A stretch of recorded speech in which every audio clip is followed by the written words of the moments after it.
I'm just back from London and Rare. Rare is a bit like Comic-Con for romance readers. And while I'm not a romance reader, I've been really wanting to get more into it lately, and Rare was the perfect opportunity.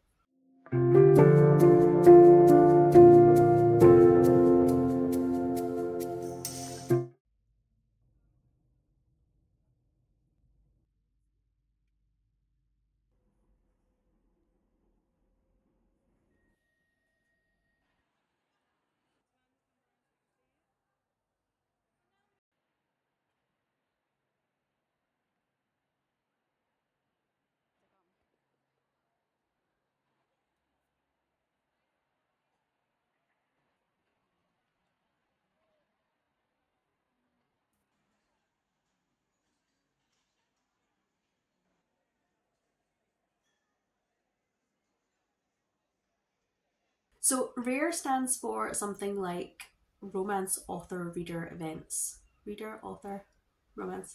Something along those lines. I will try and link to some of the details below. And basically they run at least once a year in different locations. And it's just been happenstance and luck that I've been able to go to the last two fairly easily. If you've ever been to Comic Con, they run a little bit like that.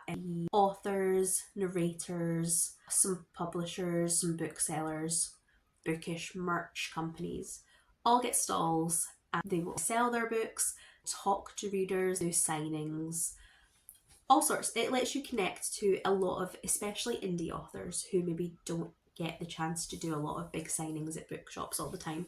I was lucky enough to go to this one with a friend that is very much a romance reader. She's really, really into her romances. So she did all the planning for us. We got early entry tickets. We were in. She knew what she was doing with if she wanted to get an author to sign something. It was a busy author. She had pre-planned that.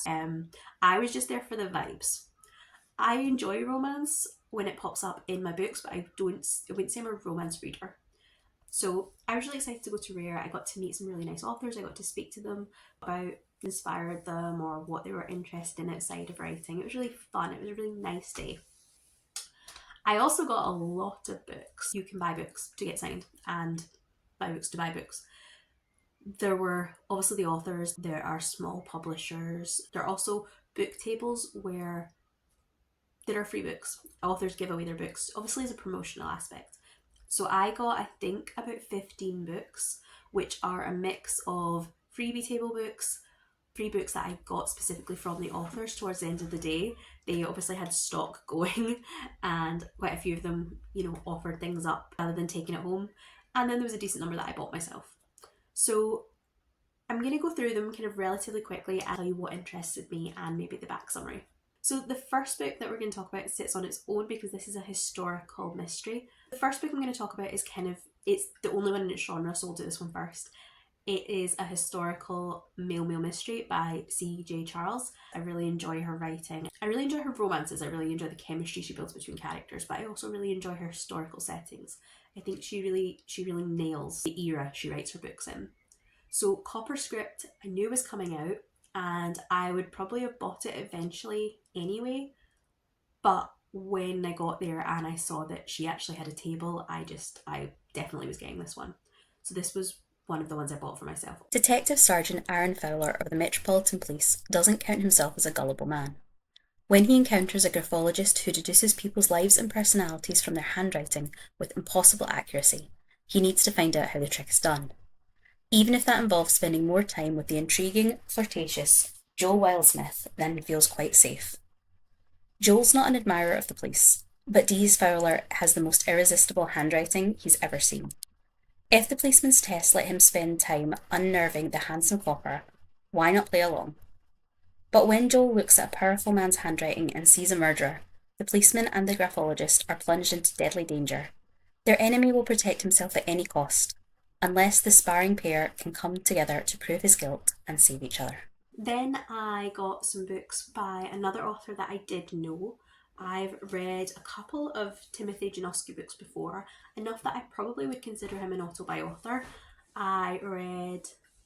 The last one I read, I think, was The Fake Dating Game, which I utterly loved.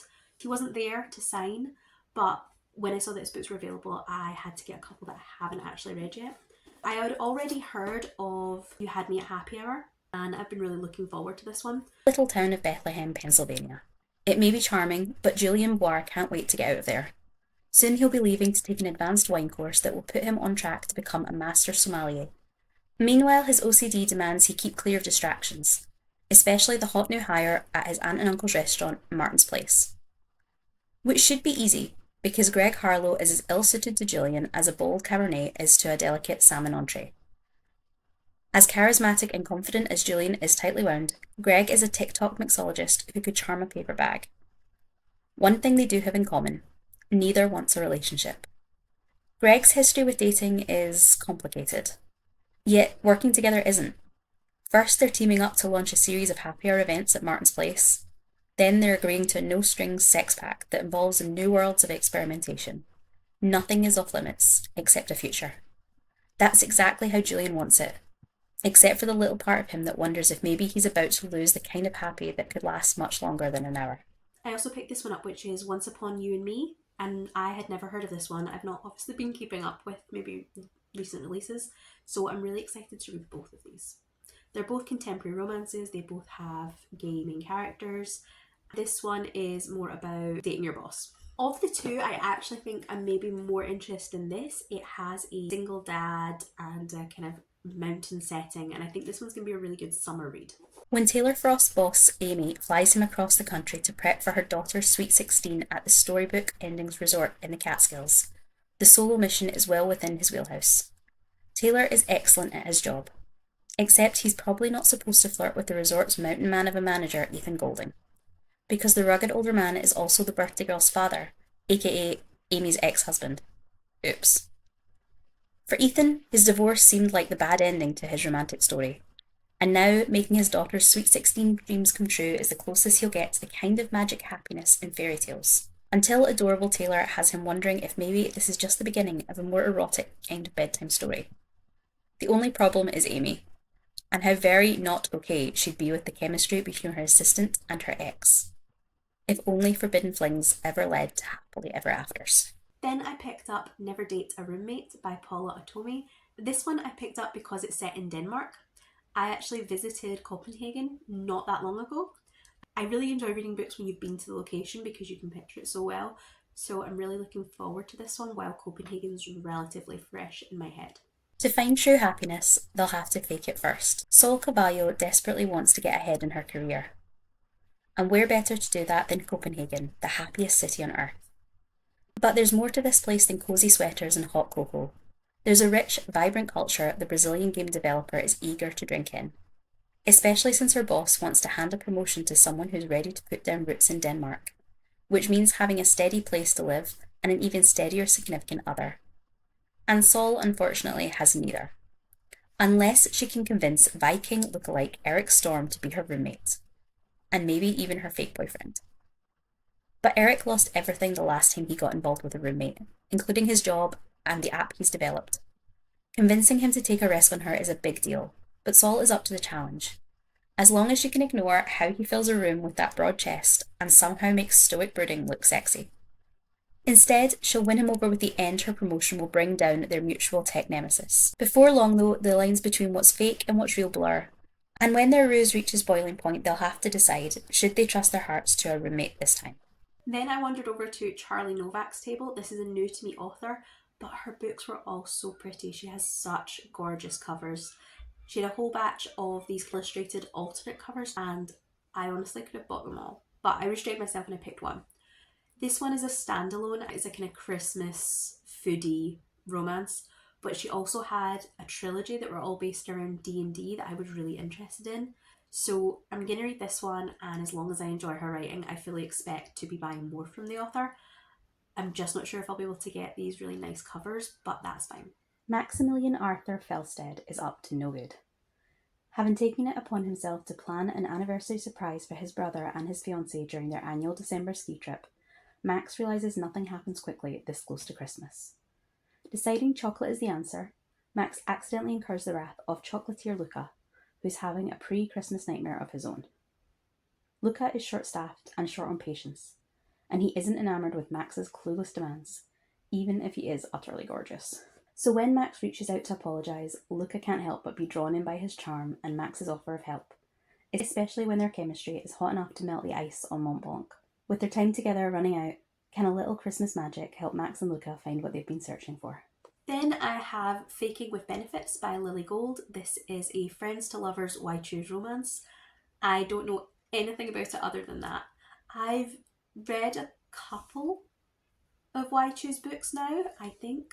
It's not something I think I would pick up. Like, it's not something I lean towards. But this one has the fake dating trope in it, and fake dating is my favourite trope. So we're gonna see how it goes. Wanted. 3 fake boyfriends. Must be tall, ripped, and willing to teach me how to kiss. My name is Layla Thompson and I am undateable. Seriously. I'm 28 and I've never had a boyfriend. And with my 30s rapidly approaching, I'm starting to lose patience. Luckily for me, I have 3 overprotective best friends who are all too eager to help hone my dating skills. There's Zach, the huge rugby player with the cheeky grin and rippling biceps. Josh, the boy next door with the sculpted jaw and calculating stare. And Luke, the silver-haired divorcee who also happens to be my old professor. After a bad date leaves me crying on their shoulders, the 3 men are determined to help me find a guy. Together, they agree to be my practice boyfriends, and to come up with a lesson plan packed with fake dates, make-out sessions, and classes on flirty texting. In return, I just have to make an appearance on their relationship advice podcast once a week. Easy. But as my lessons become more and more intense, we soon find ourselves getting too deep. Every butterfly-inducing touch lingers a little too long, and every molten kiss ends in fireworks. It's not long before I realise that their friendship isn't enough for me anymore. I want more. The guys have been teaching me how to get a boyfriend, and now it's time I put their lessons to the test. 3 times over. This is another one I don't know a single thing about, by Olivia Hale, and it is a millionaire romance. Millionaire romances really haven't been my thing in the past because down with millionaires. Like, I don't know why I care. I want them to be happy. So I've never really enjoyed millionaire romances. My mum does though. She loves them, so she might end up getting this off me. But I did read the Argent and Ives trilogy last month. That's by Alexis Hall, and it's a kind of queer retelling of 50 Shades of Grey. So it obviously was kind of a millionaire romance, and I did really enjoy that book. So I'm willing to give this one a shot. Thinking outside the box resulted in the best night of my life, until I discovered the man I spent it with is my new boss. Attending a secret party where clothes are optional wasn't a life goal of mine. But when the exclusive invitation ends up in my mailbox by accident, well, who wouldn't be curious? It's not like I'm going to do anything. The handsome stranger I meet has different plans. One glance across the crowded party, and an hour later, we're stretched out on silk. Our night together is glorious, no names and no regrets. But I'd forgotten there's always a price to pay for pleasure. I find out the cost when I start my internship, because who is the new venture capitalist CEO? Tristan Conway, aka my handsome stranger, powerful, determined, intriguing, and single. Oh, and he wants to see me in his office. Thinking outside the box got me into this mess. Now, if I could just stop thinking about the boss. And then this one I know absolutely nothing about, which I feel is going to be a running thing. This is When I Was Theirs by Evelyn Flood. This was one that we were all given as we entered the venue. It was in a little kind of sealed tote bag and it had some goodies with it. So the book itself, although it's gorgeous, there's foiling on that cover. There's a kind of holographic sprayed edge, but there's actually no description of the book itself. So this could be an exciting mystery. The sky raged on the night that I met Benjamin Bennett. I should have known. Bad things always happen when the sky rages. Ben Bennett blows into my life like a whirlwind. Intent on keeping my head down, he pushes me to look up, to look at the stars, to dance in the rain, to love the little moments, to love him. Loving Ben is as easy as breathing, until the worst happens and I'm left alone to pick up my broken pieces for the second time.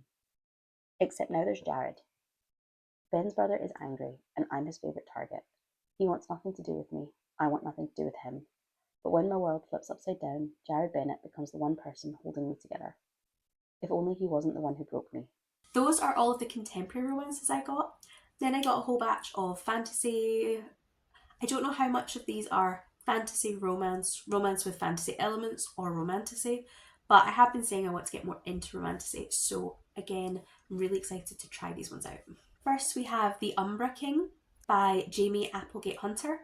This one is about a woman who is looking for revenge. This sounds like a really dark one. It is about a woman who is looking for revenge after her sister's been brutally murdered. She becomes a vigilante, and it does sound like it's going to be really dark.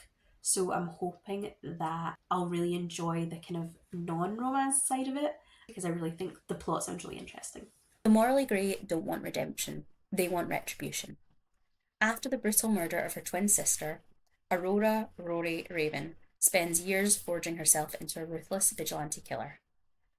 She never gave up her search for the man who killed her sister, but when she is convicted of 13 murders and sentenced to 500 years in Vincula, the prison realm, she knows her sister's death will never be avenged.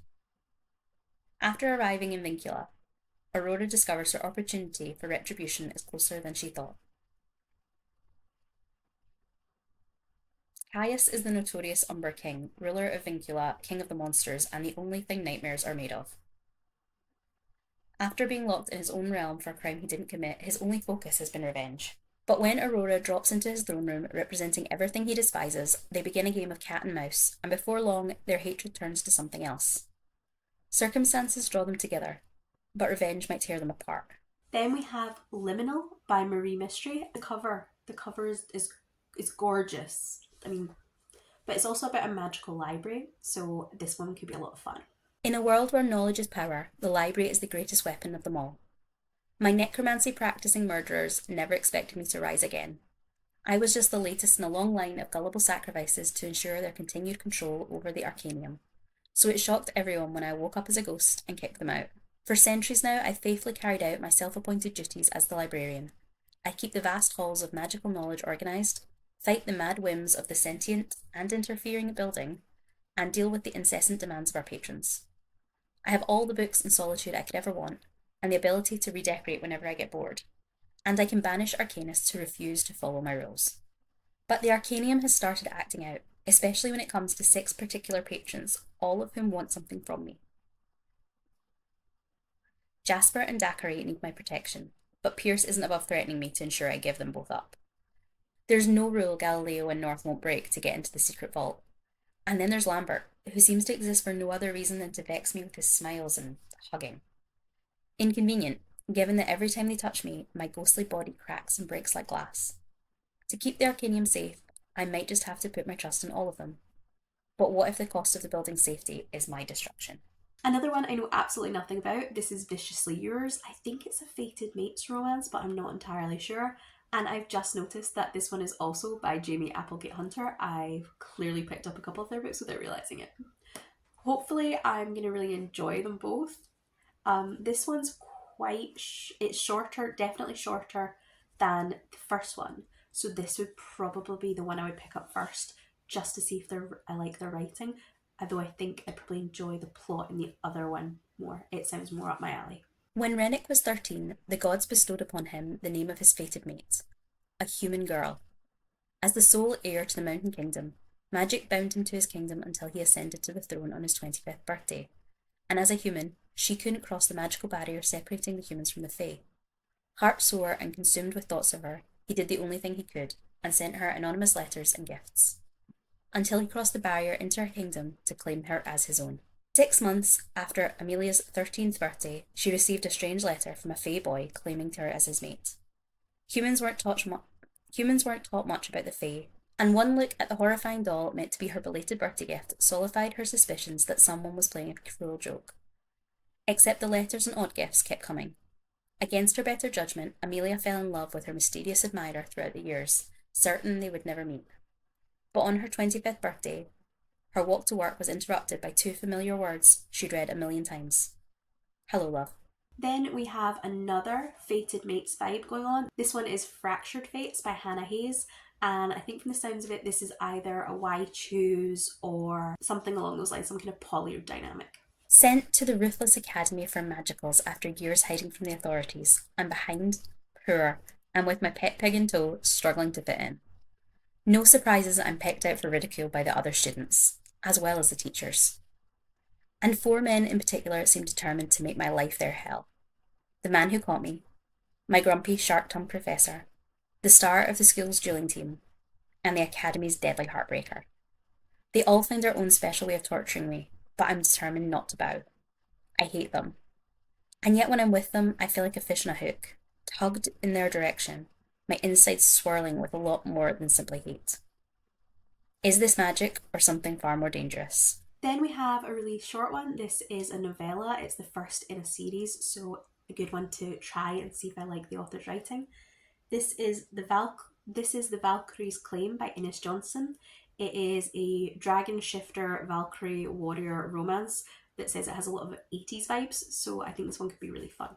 Wolf Caged by Felicity Heaton, I think, is going to be the most romantasy book on the pile I've got. It sounds a little bit like the Plated Prisoner series. It is a real chunky one, but who knows, this might be my new favourite thing. Saphira. I was born into this world and raised for one purpose: to become the mate of the alpha of the hunt wolves, to keep the peace between our packs. Fate made me for him, but he has other plans. One's involving a black market auction and selling me to the highest bidder. I shouldn't find the cold, brutal, unseelie faking who buys me attractive. I shouldn't crave his touch, his wicked smiles, his smouldering looks. But I have never craved anything as fiercely as I crave him, except the one thing he won't give me: my freedom. King Calerion the Raffle. She is everything I should not want, but she's everything I need. My seer told me the little wolf shifter would bring me the vengeance I have been chasing for centuries, but the female is more intriguing and exquisite than I want to admit. She is sin hiding behind a mask of innocence, fire concealed behind a layer of ice.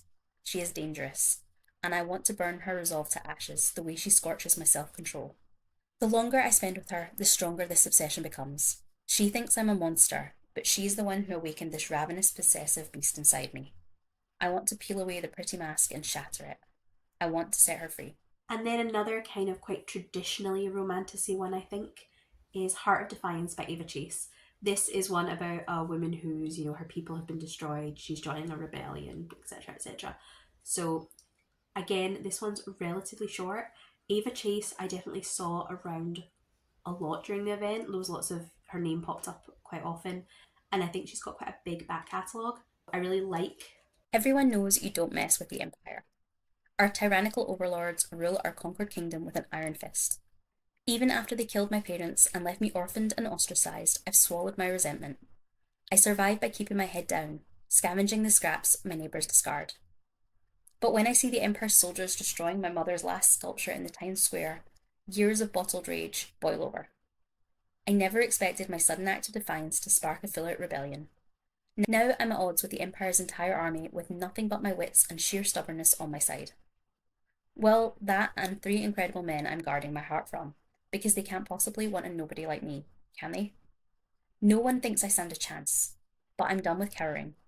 I'll lead my country to freedom, or die trying. So those are all the books that I picked up. As I said, they were a mix of freebies from the event, freebies from the authors, books I bought for myself. I have no idea when I'm going to get to these. I'm tempted to maybe do like a try a chapter thing and to see which ones I'm interested in continuing with.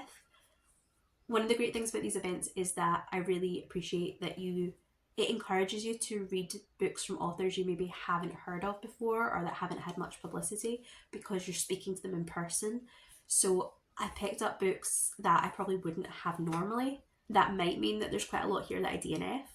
So a try a chapter tag or something along those lines might be quite a good way to dip my toe into lots of them very quickly, so they don't just linger on my shelves for the next 5 years. If you have any kind of suggestions on which ones you would group together, what way you would want to do that, let me know those in the comments. If you don't have anything else you want to say, then just leave me some kind of romance emoji, maybe a love heart of some colour. If you have read any of these books or read books by any of these authors, and there's ones that you would in particular recommend I start with, then please let me know. If you don't have anything in particular you want to say in the comment, then if you want to leave me a heart emoji of your favourite colour, please do go ahead. And I'll see you in the next video. Goodbye.